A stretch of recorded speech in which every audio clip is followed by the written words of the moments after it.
বাংলাদেশ জামাত ইসলামী একটি liberal political Democratic organisation, যদিও নামটি জামাতে ইসলামী। জামাত ইসলামী নামের দলটি আসলে ইসলামিক দলই নয়, তাই তারা সহজেই লোগো পরিবর্তন করতে সক্ষম হয়েছে। হয়তো খুব শীঘ্রই তাদের নাম থেকে ইসলাম শব্দটিও বাদ পড়ে যাবে।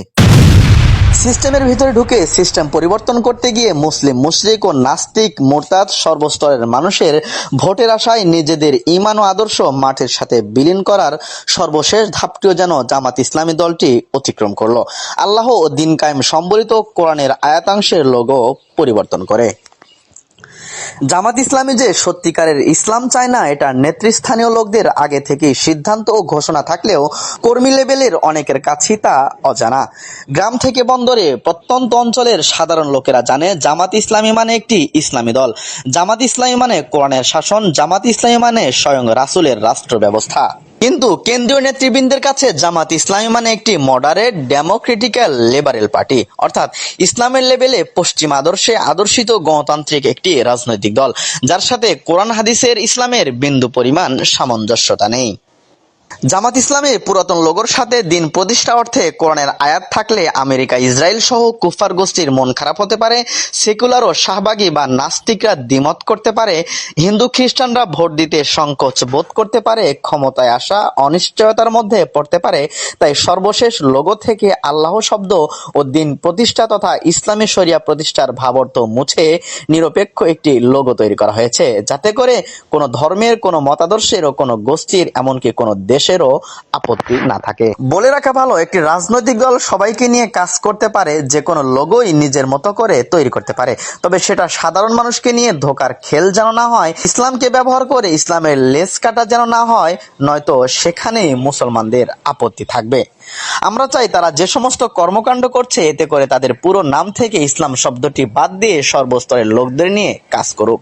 প্রিয় দর্শক, চলুন আমরা জামাতের কেন্দ্রীয় নেতৃবৃন্দদের প্রশ্ন করে জেনে নেই জামাতে ইসলাম আসলে ইসলাম চায় নাকি অন্য কিছু। জামাত ইসলামের কেন্দ্রীয় নেতা ও সাধারণ মানুষের চাওয়া পাওয়ার মধ্যে কোনো দ্বিমত, কোনো পার্থক্য আছে কিনা সেটা ক্লিয়ার করে নেই। প্রথমে প্রশ্ন রাখি, জামাত ইসলাম কি আসলে জামাতে ইসলাম অর্থাৎ ইসলামের জামাত? এ দলটা কি ইসলামী নাকি পশ্চিম আদর্শে কোনো উদারপন্থী দল, যে দলে হিন্দু, মুসলিম, ইমান, কুফর সবকিছুই বরাবর? চলুন জামাত ইসলামের নাম সম্পর্কিত প্রকৃত বাস্তবতাটা দেখে আসি। জামাত ইসলামের নায়েবে আমির সৈয়দ আব্দুল্লাহ মোহাম্মদ তাহের ও কেন্দ্রীয় প্রচার মিডিয়া বিভাগের সেক্রেটারি অ্যাডভোকেট মতিউর রহমান আকন্দের জবান থেকে। বাংলাদেশ জামাত ইসলামী একটি লিবারাল পলিটিক্যাল ডেমোক্রেটিক অর্গানাইজেশন, যদিও নামটি জামাতে ইসলামী। দেশের সকল শক্তি এই বিষয়ে একটি একমত যে Jamaat is a moderate Islamic organization, democratic organisation.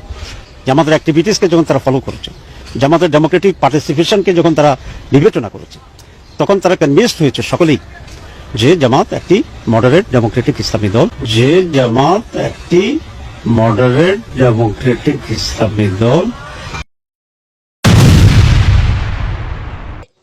প্রিয় ভাই বোন, এখানে আব্দুল্লাহ মোহাম্মদ তাহের বলেছে জামাত ডেমোক্রেটিক ইসলামিক দল, অর্থাৎ গণতান্ত্রিক ইসলামিক দল। এ বিষয়টা ইসলামিক মত, ইসলামিক জেনা ও ইসলামিক চুরির মতোই। তার কারণ ইসলাম ও গণতন্ত্রের মধ্যে রয়েছে সাংঘর্ষিকতা। যেটা ইসলাম সেটা গণতন্ত্র নয়, আর যেটা গণতন্ত্র সেটা ইসলাম নয়। তাহলে জামাত ইসলামী ইসলামিক গণতান্ত্রিক দল কিভাবে হতে পারে? ইসলাম ও গণতন্ত্রের 18টি মৌলিক সংজ্ঞা এই পোস্টে উল্লেখ করা হয়েছে। কমেন্ট বক্সে লিংক থাকবে, শতভাগ নিশ্চিত হতে অবশ্যই দেখে নেবেন ইনশাআল্লাহ।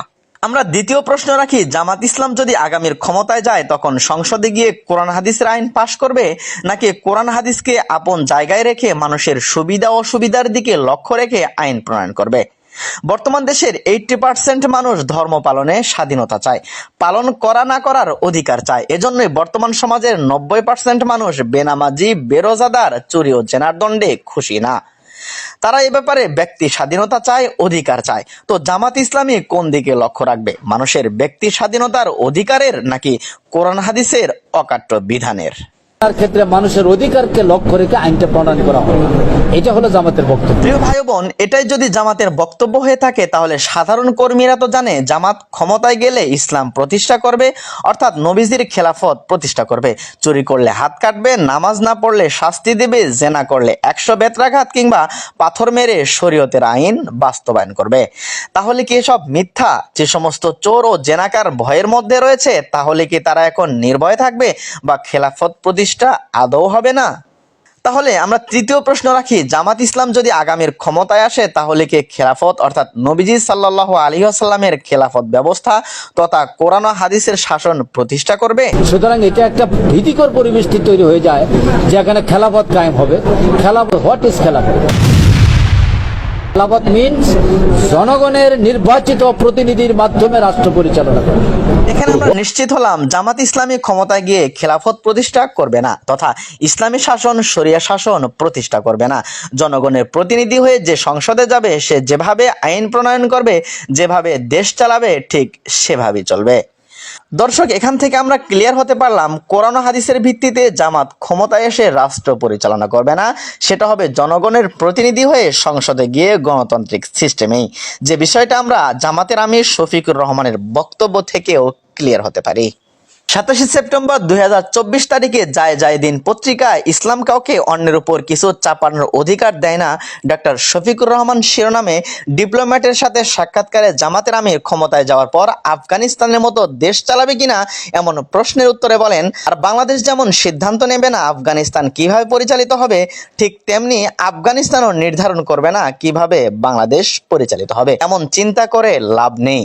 আমরা আধুনিক গণতান্ত্রিক প্রক্রিয়ায় বিশ্বাস করি এবং তা বহাল রাখব।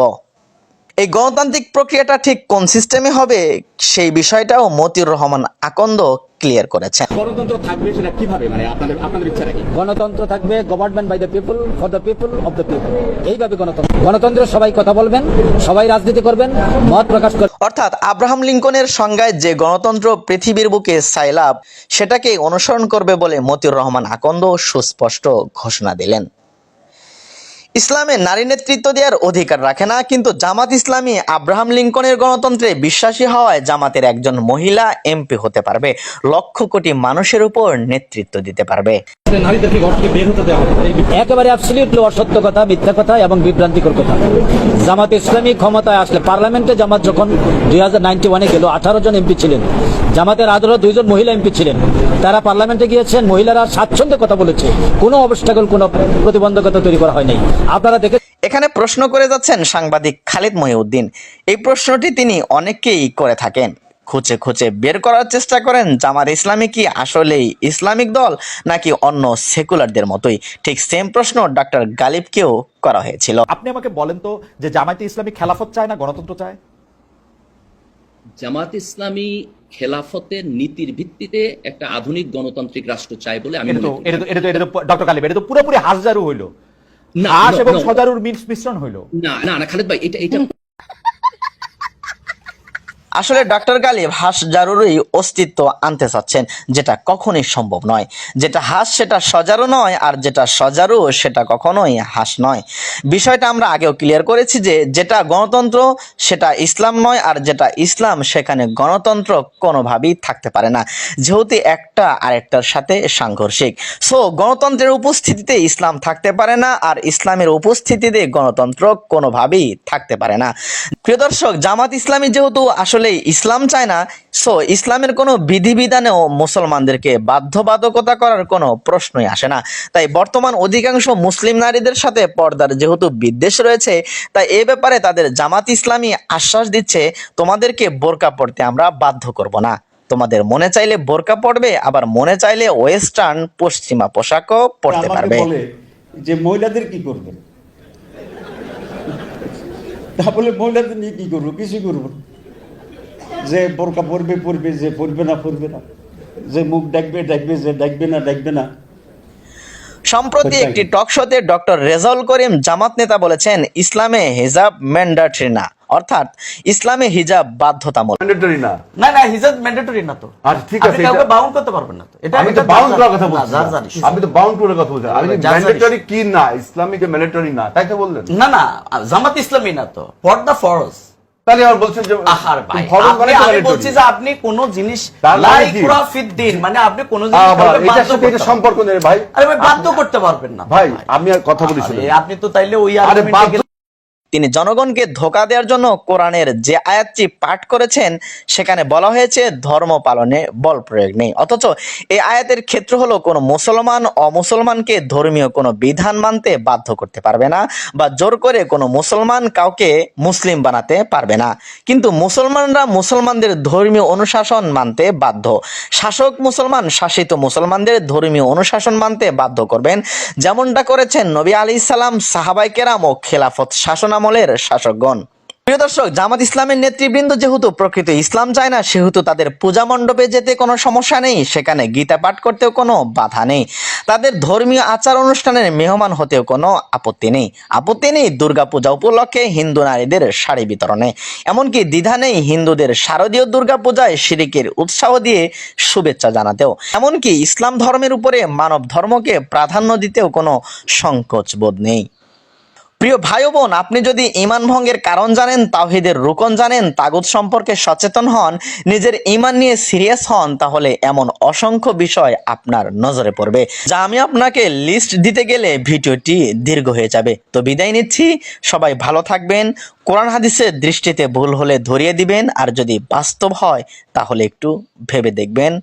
আল্লাহ হাফেজ।